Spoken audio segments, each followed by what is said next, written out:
Hello, hello, hello. Welcome to the Catalyst Marketing Rant. Today, we are going to be talking about marketing during COVID-19. What? I'm sure you guys haven't been thinking about that or reading about it or hearing about it at all. No. I'm unofficially dubbing this episode Marketing in the Time of Corona. Fun diversion. That's a play on words alluding to the great novel Love in the Time of Cholera by Gabriel Garcia Marquez. Great movie? Well, they did make a movie out of it, but yes, the book is better. Movie is almost as good. Highly recommend. Derek, what do you think? Put it on my list. Have you two even seen it? Love in the Time of Cholera? I have no idea what you're talking about, but I figured Derek could provide on an insight. There's two words in there that don't give me any kind of want to go see it. Love and cholera. They don't seem to connect. Oh my God. Yeah, considering it is a pandemic, but I don't know. Love? You won't watch anything that has the word love in it? When it's joined with cholera, it's like, this plus this equals, okay. Love of Fair food, enough. love of money, all that kind of stuff. Love of You don't cholera. want to see people with cholera fall in love? Yeah, it's like fun with AIDS or something like that. I was like, not so much. So You guys might be more familiar with 100 Years of Solitude by the same author. Does that ring any bells? That's probably his greater work. I feel like, no. This is not a good topic for me. Okay, that's all right. We're going to move right along, guys. I feel like, no. Yeah, I didn't know if it was turned into a book club. I'm like, I'm going to off myself. Oh, okay. Good to know. No, it's not book club. Marketing Okay, rant. All right. I didn't know if I joined the wrong meeting.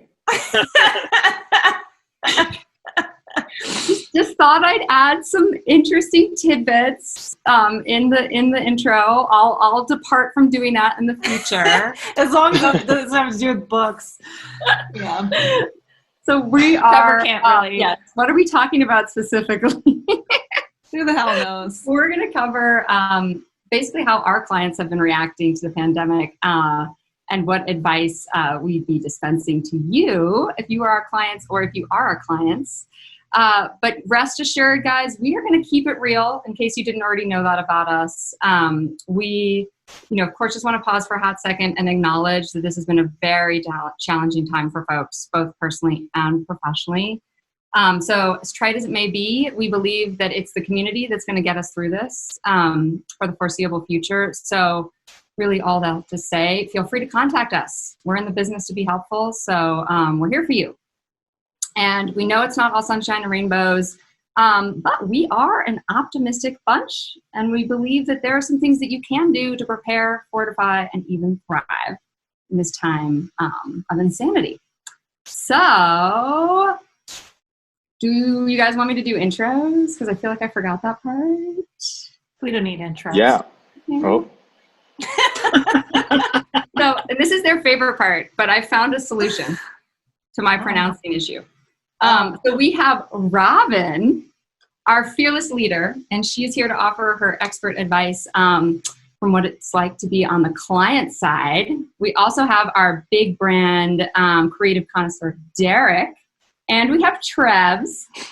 All right. Don't kill us, Trevor. I was just trying on the nickname.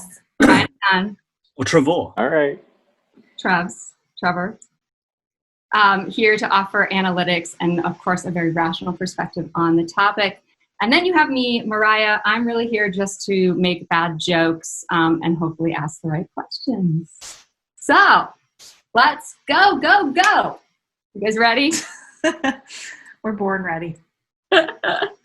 Well, I thought we could just start with the client perspective. How are our clients feeling out there, guys? What's the general sentiment right now?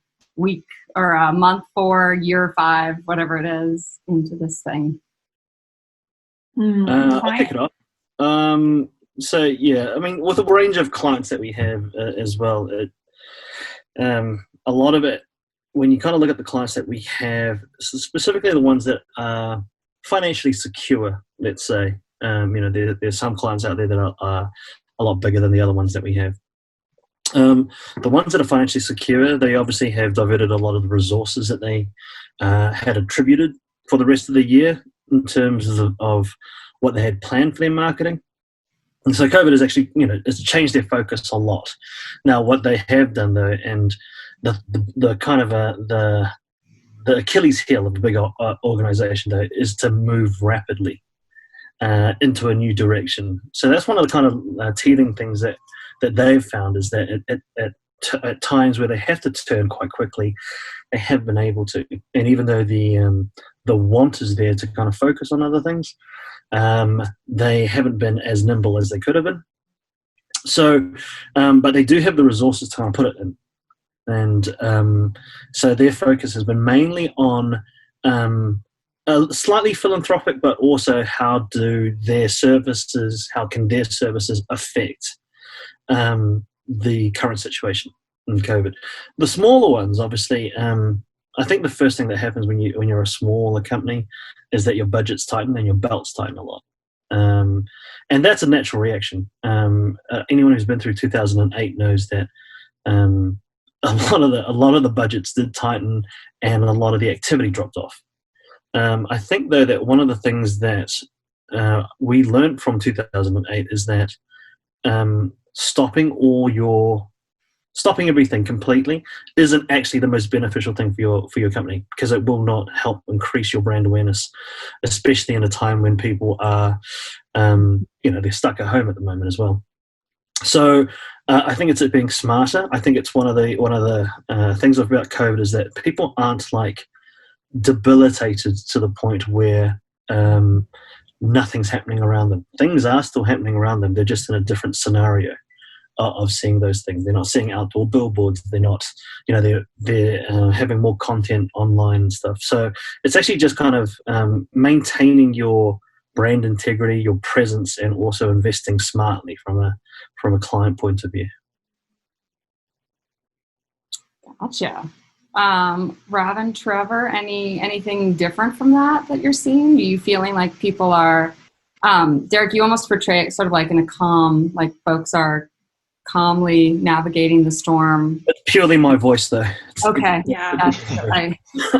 Yeah. What's interesting is what I'm seeing from a B2B perspective with prospects and conversations that I'm having. Their sales cycles are long. So I think what seems to be scary to some people, and I'm gonna do positive and then, or I'm gonna do negative and then go to the positive because I'm a 7. They're looking ahead and looking at like end of Q3, end of Q4, and pipelines are scary because things went on hold for a while. And so now I'm seeing marketers have a bit of panic about accelerating the pipeline. So things that are stuck in the middle and trying to convince their prospects to close, like there's a little bit of anxiousness right now. So I'm seeing a lot of activity pick up really quickly, like, oh crap, like December's coming and winter's coming and it's coming quick. So I've got to get my shit together and have campaigns and move things along. So I think there's things happening that are right now that hopefully will positively impact the end of the year. But one of the beautiful things that I've seen happen with COVID that I love, and actually Mariah and I were on a call this morning, and one of the videos that we were seeing, a company that recently did, was a video showcasing the team and that people are showing up really authentically. Things are not highly produced anymore. There's a little bit of grit and edge. There's a lot of humor. People are really trying to inject a lot of humor, which thank God, especially in the B2B world, because it's been lacking. We have prospects right now that are asking for comedic type work, which I love and am so excited about. It's so refreshing because people are looking for that. People are looking for that reprieve. And there are a few things that better connect people than humor. So I think this is a great outcome of COVID, is that, people are just showing up, keeping it real and trying to make people laugh. I love that sense of I think there's so much polarization, right? Because at some points you do feel so disconnected, but then also this amazing opportunity to reconnect, right? Like on a personal level, and then also even from a business level, like reconnect with your customers, right? And finding new ways to forge a strong relationship, because, I think it's true. And I think we've said it internally as a team, like, the relationships that you're going to create right now during this time are going to be relationships for a lifetime, right? I'd love to think more about that. Like, so what would you recommend clients focus on right now, knowing that they might be maybe running around a little bit like chickens with their heads cut off, so saying, there's not enough pipeline. Where would you recommend people focus, guys? Lead generation. That should be everyone's number one priority right now. And, depending on where things are stuck in your funnel, if you're not getting things at the top of the funnel, focus on that. If they're stuck in the middle and you need to push them to close. And actually, if you were to ask me 10 years ago what I would focus on, it would be lead generation too. Like, it just should never stop. You should never stop the momentum. And back to Derek's point, like, now more than ever is so much more important. Like, this, of all areas, this is the area where you have got to double down and keep those pipelines alive, keep them thriving. Because, by the way, this pandemic is going to end and we're going to come out of this on the other side. And the companies that have invested in this are going to be the ones that make it.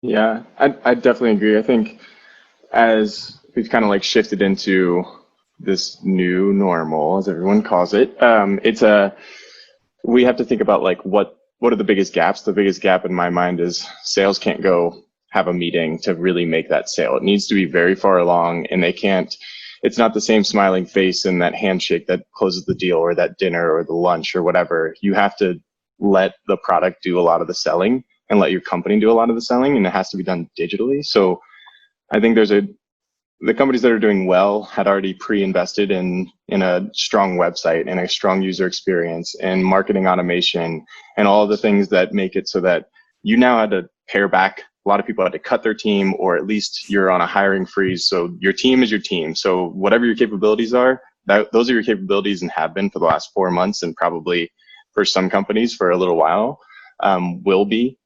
So what are the things that are smart to outsource that are complementary to your team? I mean, marketing automation and getting that set up is very strategic in my opinion, but also creating a strong web experience that supports the sales team. So your sales team they need a lot of support right now, way more than they ever needed it. They might even finally say that marketing does play a role in their sales cycle, even if the longest time they're like, nope, it's just sales. They can't deny it now. Yeah, exactly. So I think the companies that are really thriving are the ones that had it already set up, and the ones that will thrive a year from now are investing in it right now. But you got to get there pretty quickly. I love that concept of like this is Robin just talked about it, right? There's negatives and there's positives, but like thinking about it, like now everyone is relying on marketing. So this is such a huge opportunity to prove your impact. I mean, and also it's kind of, absolutely like thrive or die right now. Like, if you can't prove your impact on the marketing side, because one of the things that really strikes me, and I don't know if clients have had the same kind of conversation with you, but this idea of marketing being an investment versus a necessity. So what I mean by that is like it's an investment in that you start to invest in it and then it pays dividends down the road, versus being something that you must have on, right? So I wonder like how clients, if you guys have seen any sort of argument one way or the other in that area. The sad thing is that in times like this, I've only been through these type of things twice. Obviously, very different situations, but the first thing that is looked at is cutting the marketing budget because there was that thought that it's not superfluous, but what can we do without? And that was, I think, the lesson that was learned is that, as a lot of people found out, that you don't thrive. You barely survive, if at all, in 2008. And the ones that kind of they didn't overspend. Some of them did overspend, and they actually got stronger because of that. But if you spend wisely, or at least maintain that presence, and you can get through to the other side, then that was at least there was an advantage there, because you were still high up on someone's perception by the time you got out of it. I think that this time round, I think that some companies have been a lot smarter. There has been a lot more investment from a digital perspective, because they all of a sudden, that's all they can do. They can't do face-to-face. They can't do the lunches that Trevor was talking about. But they have also realized the importance of having that presence out there, because if you cannot ring them and set that date in which you're flying over and having that face-to-face meeting, how do you actually break through to them from a digital perspective? And that's been a real challenge for some of the clients, because everyone's getting thousands of emails a day. Yes. I was just going to say that, the email fatigue, like, I know we're all feeling it. I mean, it's just like, pump the brakes, enough. Yeah. And that's why people are entertaining, like, well, how can we make things funny?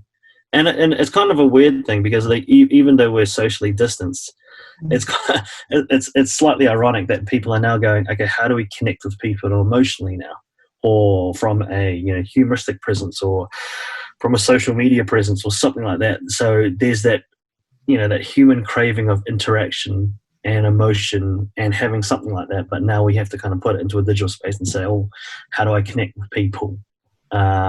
And email is so impersonal. They're now kind of looking at different ways.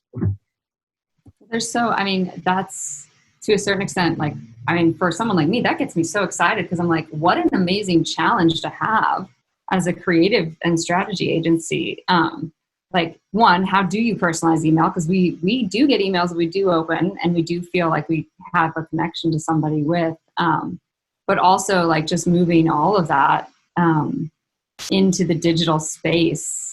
Have you guys seen anyone do like a really good job? Do any examples come to mind in terms of like folks that have really bridged that connection gap? Well, Nike, thinking about their ad that's been circulating all over the world, the one that's just so artistically and beautifully spliced with the half people. I don't even know how to explain it. Where they're showing people rising up, and I think they've done an exceptional job throughout all of this. I think Sports Center, and I think I may have mentioned them on a marketing rant before, but like the fact like their content, I have been so impressed with how they pivoted their content, because before they were featuring live sporting events or and showing clips, and then all of a sudden it was like, okay, shit, now what are we going to show? And then it was a lot of people doing their own type of fun stuff at home, and silly things like chipping golf balls and throwing things off balconies and fun stuff like that. I did see somebody, I think it was a golf announcer maybe, that he had just gone out into the streets and he was filming people like buying groceries, but he was narrating it as though he were announcing golf sports. Like, it was so This hilarious. was on Sports Center? No, it was on Instagram, but I'm sure on ESPN. Yeah. What else, guys? Have you guys seen any other good examples?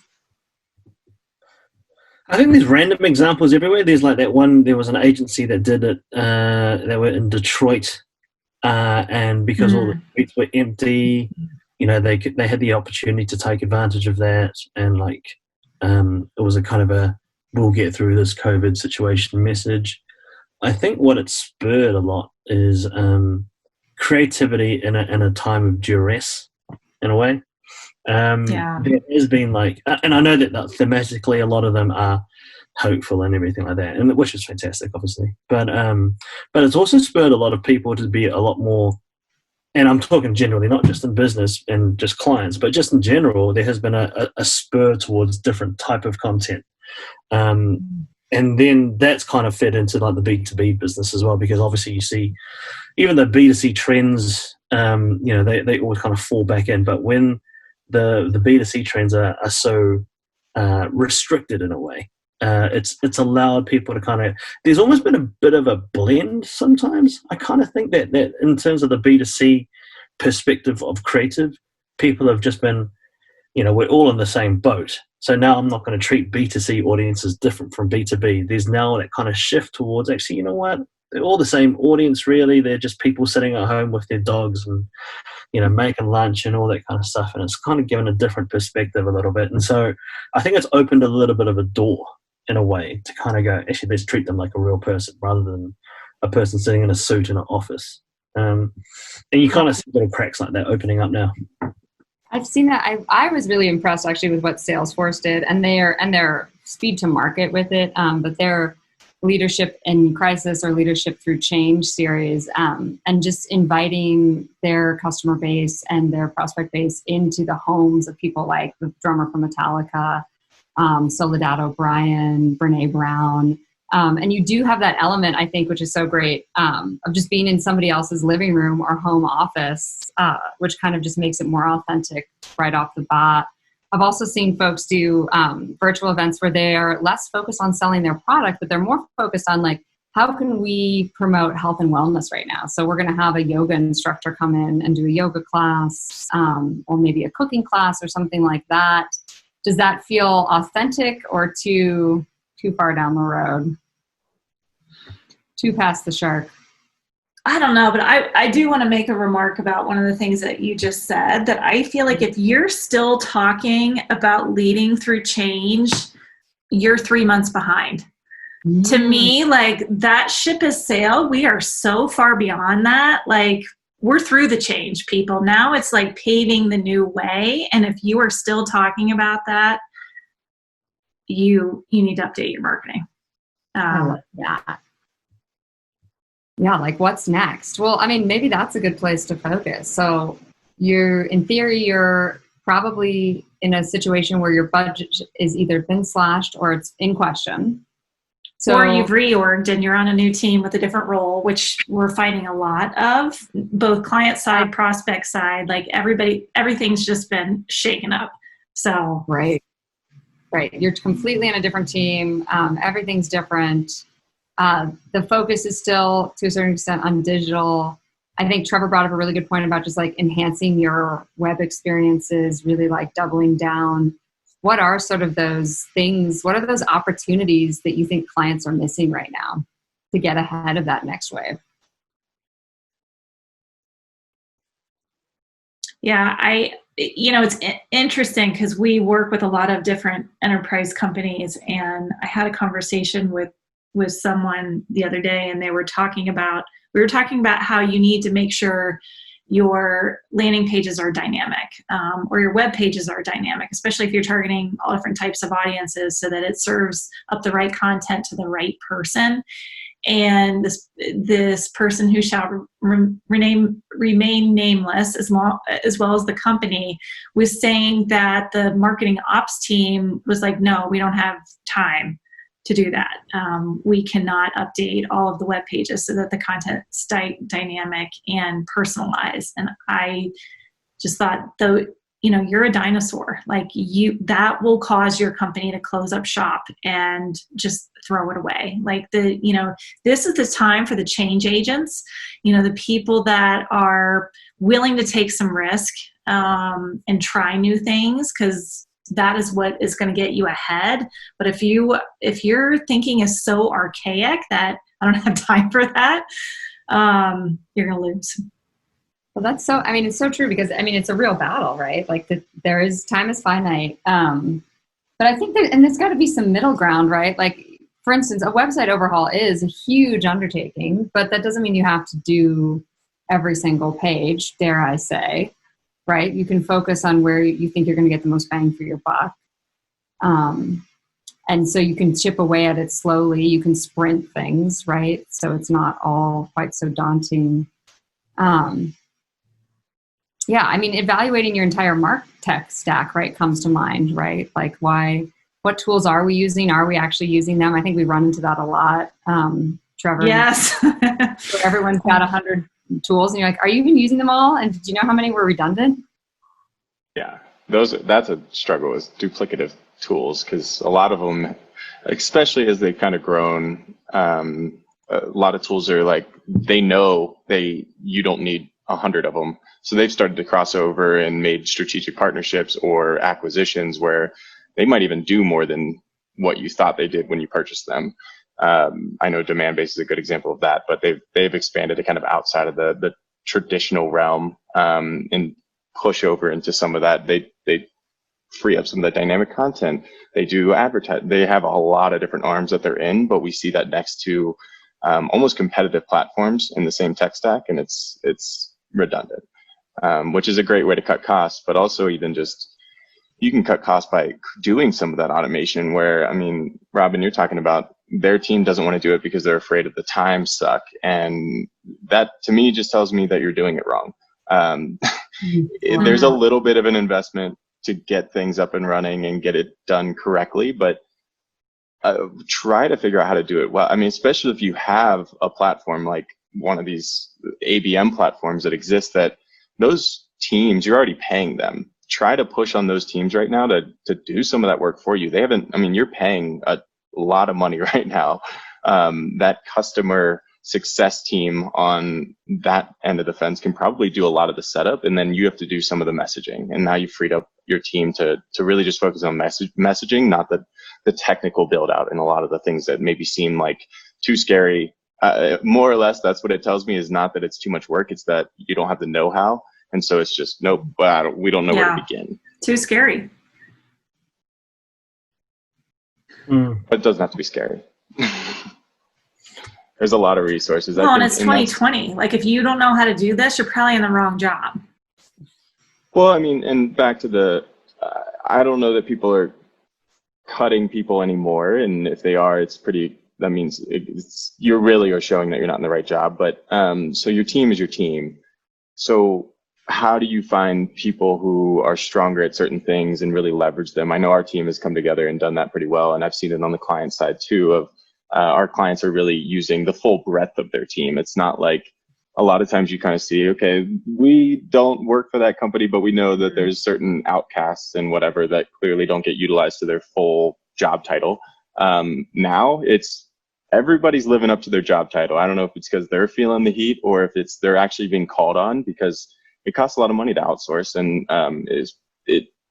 they want to make sure they're using the internal team and then outsourcing the things that are strategic. And I think that's where some of this stuff becomes, how do you find it could be us, it could be a platform, it could be whoever. It's like, we don't have those capabilities. So let's use what we do have in-house and make it a complement to this partnership or resource or tool or whatever it may be. That's such a good point. And I feel like the worlds that I've come from, when we had gaps, it was like, okay, Robin, you have to do these 5 jobs. We've got these gaps. You're going to have to do this. Like, the thinking was never like, Robin, what are you really, really good at? Because then we're going to outsource the other part. So I think shifting that mindset, because, you're going to deal with burnout, you're going to deal with lower quality work. So double down on what you're good at and really figure out what those gaps are, and then push it off to somebody else. And that's just not in the B2B world, at least from where I came from. That was not the mindset. It was, you figure it out, which I did. And it, in hindsight, it was great for me in my career because I learned a lot very quickly. But it almost killed me. One of the things that happens though from that, from what you're saying, is when you're forced into something though, is that you realize how much you're not using from a lot of the automation systems and a lot of the other bits and pieces and technology stack that you have. So in a way, with a current client that we have, they've kind of, we've kind of shown them what's the art of the possible from their own technology stack and what they've got. So even though they do know a little bit about it, it's just a whole new world for them. So, and they have come to us and, said, what would you do? So being pushed in that uncomfortable direction has actually opened up other opportunities, and they're smart enough to go, we can't utilize this to the full extent, so we're going to bring in a specialist to actually utilize it for us, which is a great thing. I love that. That's so interesting. You're right, because it's like there's this delicate balance, as is everything in life, where you want to be out of your comfort zone and challenged, but you also want to know when to call in an expert for to help.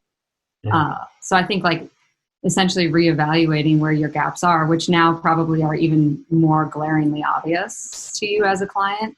And then evaluating whether you have people in-house that can fill those gaps based on their passion and experience, or if you need to go outside, is a great exercise for folks to do here, gearing up for the end of the quarter.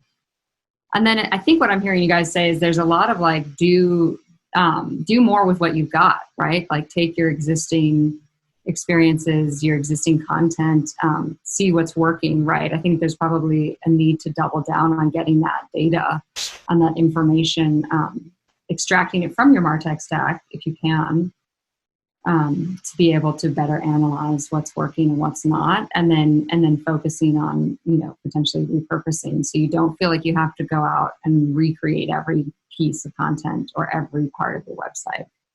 Yeah, and there's been like quite a few like learnings from clients working in the last couple of months with them. The quality of the lists that they're using, all the way down to what their lead magnets are, because they spend X amount of dollars on some type of lead gen magnets, but they realize now that in this particular situation, all their lead gen magnets are pretty boring. So even though if they're spending $10,000 on it, and so they need to kind of look and reassess what their how much quality their lead generation is and what's attracting that lead generation. So I've noticed that a trend where webinars are getting better and better. Before it was a random person sitting on their couch and talking. Now it's like, okay, now I've got to put it's pretty much a bit of a yawn sometimes. But now, like the finesse when it comes to a lot of the webinars that I've seen, everything from down how, making sure your connection's right, to making sure you have an agenda, and then making sure that you're your speech is prepared. People are now throwing in jokes. People are now kind of having that kind of social setup where people can talk to each other now. So you just see how the progression is in terms of now that they're utilizing their tech stack a little bit better and making sure that the surrounding bits like the content generation and their lead magnets are rising to the same level. I think to me, we go back to the comment of like B2B is 5 years behind B2C. And I remember when Snapchat first came out, it's expiring content. That's like everyone's nightmare. Who wants to do a whole bunch of work, create content, even if it's your own personal content as like the consumer, or if it's a brand especially. But now there's so much you have to be recent. You have to be modern. I mean, if you have a blog that's 2 months old right now, it's dated. It's not worth anything. So you have to be creating a lot of new stuff. The expiring content just basically hit the B2B world hard and heavy of, if you're talking about modern times, you better be updating it very, very, very, very frequently rather. Yeah. I agree with that. Yeah, and it's not to say you can't repurpose what you already have. One of the things... Go ahead. That's a great point. I mean, definitely go back and update some of those things. You get the same equity and you've already done the work. Right. I think the other thing too, going back to the other topic we were talking about, like figuring out where your gaps are. I think one of the other shifts in even my own personal mindset is to lean on someone else who also understands strategy. Even though you're a marketing leader, you were hired for this specific role. Yes, you're supposed to come up with the strategy and craft the plan, but I think pulling in outside resources to help you consider new things, what risks should you be taking, and helping you craft that strategy, I think especially in the B2B world is a new mindset, that because it should not feel threatening. If anything, those people are going to bolster you and make you look 10 times better. And the good agencies don't care about, getting that notoriety. The good ones care about you and wanting you to look good. So I think be brave about leaning on partners outside of your own company that can help you refine what that strategy is, especially ones that have, a lot of different types of clients and can say, hey, you know what, this really worked with this particular client. This was a disaster. This did not work. We tried this. But here are some of the things that we're starting to see some traction with. I love that concept. Again, that's sort of that idea of community, right? Like rely on your community. There's folks out there such as ourselves that, are willing and ready to help. And even just be sounding boards, right? Which is part of the challenge, I think, is getting out of your own sort of, I always call it navel gazing, which I obviously didn't coin the term, but getting out of your own perspective, getting out of the perspective of your CEO and everyone else, Yes. and really going back to basics of like what else is out there. And then really my advice would be double down on your customer, right? Like let's make sure that you're really providing them with the most meaningful way of communicating that will help resonate, your brand resonate for sure. And I think one other thing too is know that right now your sales teams more than likely have a little bit of insecurity. You know, typically it's your sales teams are groups of people that have a high level of confidence. They're very secure. So this is making them feel really uneasy that they can't sit across from somebody anymore or jump on a plane and go sit with somebody and have those, you know, more intimate conversations, which happen in person. So no, I think this is a really good time to reach out to those folks and just be like, hey, I'm here to help you. I'm here to help you pull people through the funnel. Let's roll up our sleeves and figure out how we're gonna do this together. Because know that they're probably not going to reach out to you for that. That's such a good point. And actually, it's funny. One of my friends was talking about one of his colleagues was trying to do. He's in sales, and his colleague had put together a video to introduce himself to prospect clients, and he sent it to his friend to review it, and he was like, hey man, what did you think? And my friend was like, dude, I saw that it was 5 minutes long and I didn't even look at it.